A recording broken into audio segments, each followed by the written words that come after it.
ഭക്ഷ്യവിളകളിൽ ഏറ്റവും പ്രാധാന്യമുള്ള ഒരു വിളയാണ് നെല്ല്.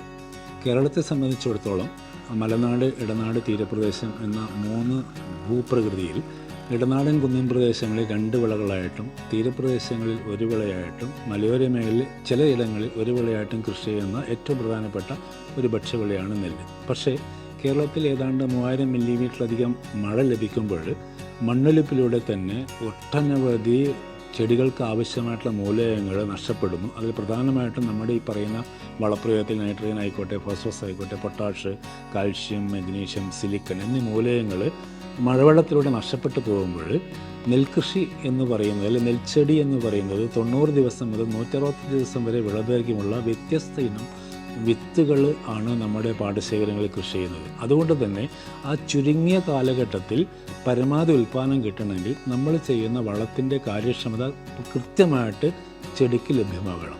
ഇവിടെ ഏറ്റവും പ്രധാനമായിട്ട് കേരളത്തിലെ ഒരു പ്രതിഭാസം എന്താണെന്ന് വെച്ചാൽ നമ്മുടെ ഈ മണ്ണൊക്കെ തന്നെ 1:1 ലോ ആക്ടിവിറ്റി ക്ലേ ആണ്. അതുകൊണ്ട് തന്നെ ഈ പറഞ്ഞ വളങ്ങളൊന്നും തന്നെ കൃത്യമായിട്ട് കൂടുതൽ നേരം പിടിച്ചു നിർത്താൻ വേണ്ടി പറ്റില്ല. അതോടൊപ്പം തന്നെ ഈ അധികരിച്ച മഴയിലൂടെ, മണ്ണൊലിപ്പിലൂടെ മറ്റ് മൂലകങ്ങൾ നഷ്ടപ്പെട്ടു പോകുമ്പോൾ ഇരുമ്പ്, അലുമിനിയം ടോക്സിറ്റിയും അതോടനുബന്ധിച്ച് വരുന്ന പുളിരസത്തിൻ്റെ തീവ്രതയും കെട്ടിനിൽക്കുന്ന വെള്ളത്തിൽ വളരെ രൂക്ഷമായിട്ട് കാണും.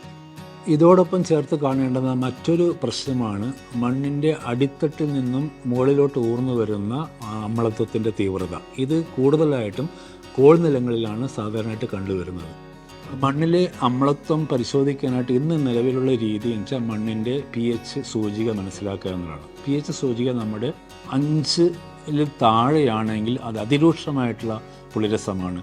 ശരാശരി ഒരു മെച്ചപ്പെട്ട ഒരു ക്രോപ്പ് ഉണ്ട് pH 5.8 ആൻഡ് അബവ് അല്ലെ 6.5 റേഞ്ചിലെങ്കിലും ഉണ്ടെങ്കിലാണ് കൃത്യമായിട്ട് നമ്മൾ ചെയ്യുന്ന വളത്തിൻ്റെ കാര്യക്ഷമത വർദ്ധിപ്പിക്കാൻ വേണ്ടി പറ്റുള്ളൂ.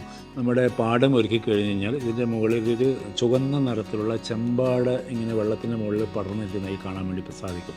ഇത് തന്നെ ഇതിൻ്റെ തീവ്രതയ്ക്കനുസരിച്ചുണ്ട് അത് ഡ്രൈ ആയി പോവുകയാണെങ്കിൽ അവിടെ ഇവിടെയായിട്ട് കറുത്ത പാച്ചസ് നമ്മുടെ ഈ ഭൂമിയുടെ ഉപരിതലത്തിൽ കാണാൻ വേണ്ടി സാധിക്കും. അപ്പം ഇത്തരത്തിലുള്ള ചെമ്പാടിയുള്ള ഒരു പാടശേഖരത്തിൽ ഞാറ്റടിയിൽ നിന്നും ഒരു പുതിയ ഞാറ് നമ്മൾ പറിച്ച് നട്ട് ഒരാഴ്ച കഴിയുമ്പോഴേക്ക് അതിനെ നമ്മളൊന്ന് പിഴുതു നോക്കിക്കഴിഞ്ഞ് കഴിഞ്ഞാൽ ആ ഞാറ് വെളുത്ത മിൽക്കി വൈറ്റ് വേരുകൾക്ക് പകരം ചുവന്ന നിറത്തിലുള്ള ഡാർക്ക് തവിട്ട് നിറത്തിലുള്ള വേരുകളായിട്ട് മാറിയിരിക്കുന്നതായിട്ട് കാണാൻ വേണ്ടി പറ്റും. അതായത് ആ വേരിലൂടെ ചെടികൾക്ക് ഒരു വളവും ആഗിരണം ചെയ്യാത്തൊരവസ്ഥയിലോട്ട് സിറ്റുവേഷൻ മാറുന്നു എന്നതാണ്. അങ്ങനെ മാറുമ്പോഴാണ് മിക്കവാറും കീടബാധയും രോഗബാധയും നെൽച്ചെടി ആക്രമിക്കുന്നത്. ഇതിനെ ഒഴിവാക്കണമെങ്കിൽ നമ്മുടെ ഈ അസിഡിറ്റി പൂർണ്ണമായിട്ടും നെൽവയലിൽ നിന്ന് നീക്കം ചെയ്യണം. അതിനുള്ള ഏറ്റവും ലളിതമായിട്ടുള്ള വഴിയാണ് കുമ്മായ പ്രയോഗം അഥവാ ഡോളമൈറ്റ് പ്രയോഗം. ഇത് 1 ഏക്കറേക്ക് 240 കിലോഗ്രാം ഡോളമൈറ്റ് അല്ലെങ്കിൽ കുമ്മായം 2 തവണകളായിട്ട് നമുക്ക് നൽകാൻ വേണ്ടി പറ്റും. അത് നിലമൊരുക്കുന്നതിൻ്റെ അവസാനത്തെ ചാല് പൂട്ടുന്ന സമയത്ത് ആദ്യത്തെ തവണയും അത് കഴിഞ്ഞിട്ട് രണ്ടാമത്തെ തവണ 1 മാസമോ 2 മാസമോ കഴിഞ്ഞ് അടുത്ത മേൽവള പ്രയോഗത്തിന് ഒരാഴ്ച മുമ്പായിട്ട് ബാക്കി വരുന്ന കുമ്മായമോ ഡോളമൈറ്റോ നൽകിക്കഴിഞ്ഞാൽ ഈ വേരുകളുടെ ആരോഗ്യം നമുക്ക് അതുപോലെ പ്രൊട്ടക്റ്റ് ചെയ്യാനും ചെടികളുടെ ആരോഗ്യം നിയന്ത്രിക്കാനും വേണ്ടി പറ്റും. കുമ്മായ വസ്തുക്കൾ ചേർത്തതിന് ശേഷം ഒരു 24 മണിക്കൂർ കഴിഞ്ഞതിന് ശേഷം അല്ലെങ്കിൽ ഒരു ദിവസം കഴിഞ്ഞ ശേഷം ഈ പറഞ്ഞിരിക്കുന്ന അയൺ, അലുമിനിയം ടോക്സിറ്റിയെ പൂർണ്ണമായിട്ടും നമ്മുടെ പാടത്തു നിന്നും ഒഴിവാക്കുന്നതിന് വെള്ളം വാർത്ത് കളയേണ്ടിയിരിക്കുന്നു. അതിനുശേഷം വീണ്ടും വെള്ളം കയറ്റുമ്പോൾ അതുവരെയുള്ള പുളിരസം പൂർണ്ണമായിട്ടും നമ്മൾ ആ പാടത്ത് നിന്ന് മാറ്റുകയാണ്. ഇങ്ങനെ ചെയ്യുമ്പോൾ ഒരു കാര്യം കൂടി ശ്രദ്ധിക്കേണ്ടതുണ്ട്.